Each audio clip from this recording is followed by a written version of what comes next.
Est-ce que vous connaissez l'examen le plus difficile au monde? Bruno me dit non, et il a raison. Ça n'est ni le barreau, ni la première année de médecine, c'est quelque chose qu'on appelle The Knowledge. En fait, c'est un examen essentiel pour devenir chauffeur de taxi à Londres, et pour le réussir, il faut avoir mémorisé tout ce qui se trouve dans un rayon de 10 km autour de Charing Cross, le centre de Londres. Alors ça représente près de 25 000 rues et 20 000 points d'intérêt. Le jour de l'examen, le candidat se voit donner 2 points de la ville au hasard. Il doit alors chanter l'itinéraire selon le terme consacré, c'est-à-dire réciter à voix haute chaque rue, chaque virage et chaque rond-point sans hésitation. Le taux d'échec est énorme, 70%. Mais le plus incroyable, c'est l'effet que cet entraînement ultra spécifique a eu sur leur cerveau. Des neuroscientifiques ont passé ces chauffeurs à l'IRM et ils ont découvert que leur hippocampe postérieur, la zone du cerveau dédiée à la mémoire spatiale, était physiquement plus grosse que la moyenne. Mais cette règle, elle a évidemment son revers. Chez les chauffeurs qui prennent leur retraite ou qui se reposent entièrement sur le GPS sans réfléchir, cette densité neuronale, elle va diminuer. Alors, pourquoi est-ce que je vous parle de ça? Eh bien parce qu'aujourd'hui, nous sommes face à un outil bien plus puissant qu'un GPS. Je parle bien sûr de l'intelligence artificielle dite générative. Pendant longtemps, on s'est demandé si l'IA allait remplacer nos métiers. Et si la vraie question était en fait, est-ce que l'IA est-elle en train de remplacer notre capacité à penser? Elle connaît une montée en puissance incroyable. Dans les universités, les entreprises, à la maison, l'IA est devenue incontournable pour nombre de personnes.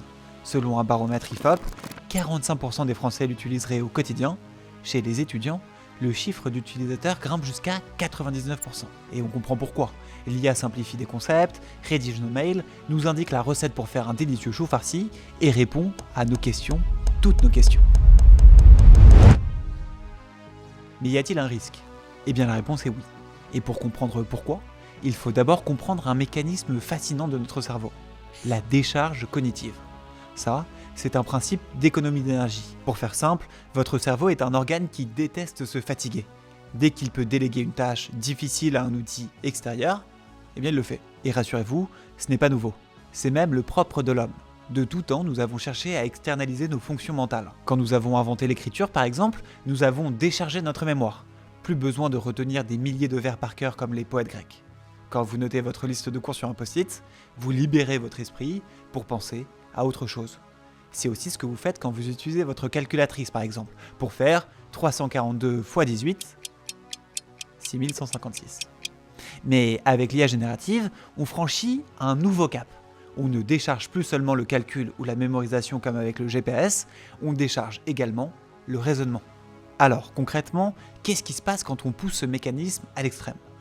Pour le savoir, il faut regarder du côté de Boston. Une équipe du prestigieux MIT a recruté 54 volontaires pour une expérience inédite. Ils ne se sont pas contentés de chronométrer leur travail, ils les ont équipés de casques à électrodes pour enregistrer l'activité électrique de leur cerveau en temps réel. La mission des volontaires est rédiger des essais complexes sur des sujets de société. Le groupe a été coupé en 3 parties. Le premier n'avait accès qu'à leur cerveau. Le deuxième avait le droit à un moteur de recherche et le troisième pouvait utiliser ChatGPT. Les résultats de l'étude, ils semblent sans appel.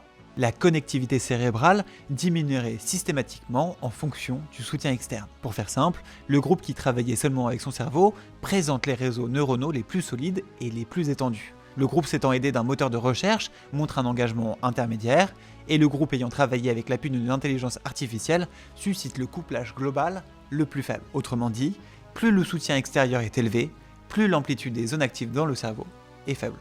Mais les chercheurs sont allés plus loin et ont inversé les pratiques d'écriture des groupes avec et sans IA lors d'une session finale. Ceux qui sont passés de ChatGPT à leur cerveau seul ont montré une diminution de la connectivité et de l'activité cérébrale, suggérant une dépendance antérieure.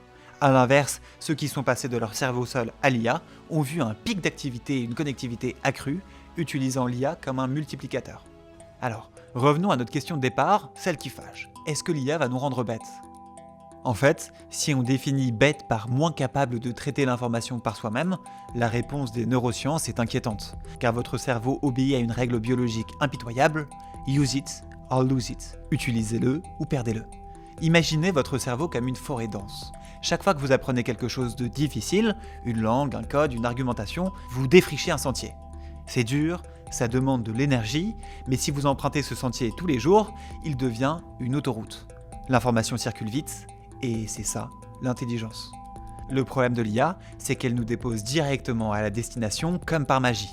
Le sentier n'est plus emprunté, la végétation, fatalement, repousse. En termes neuronaux, cela s'appelle l'élagage synaptique. Les connexions inutiles sont détruites pour économiser de l'énergie, et si vous déléguez systématiquement la réflexion, vos autoroutes neuronales redeviennent une jungle infranchissable. Alors, les plus âgés d'entre vous, comme mon ami Bruno derrière la caméra, pourraient me répondre qu'on dit la même chose de la calculatrice, qu'on disait alors que les élèves ne sauraient plus compter, et que pourtant, notre société a continué à s'instruire et à se développer. Et c'est vrai Bruno, mais il y a une différence fondamentale. La calculatrice nous a libérés du comment, c'est-à-dire du calcul bête et méchant, pour nous laisser nous concentrer sur le pourquoi, c'est-à-dire sur le problème mathématique, sur la logique. L'IA générative, elle, fait l'inverse. Quand vous demandez à ChatGPT de vous écrire une dissertation, un mail, une résolution de problème, vous ne lui déléguez pas la tâche technique, vous lui déléguez la logique, la structure, et puis en plus, la créativité. Bref, vous ne déléguez pas le calcul, vous déléguez le problème. Et c'est de là que réside le danger de la bêtise. L'apprentissage humain, il repose sur ce qu'on appelle la friction cognitive. C'est ce moment désagréable où vous bloquez, où vous cherchez un mot, où vous raturez. C'est précisément dans cette lutte que le cerveau libère les neurotransmetteurs qui gravent l'information dans votre mémoire à long terme.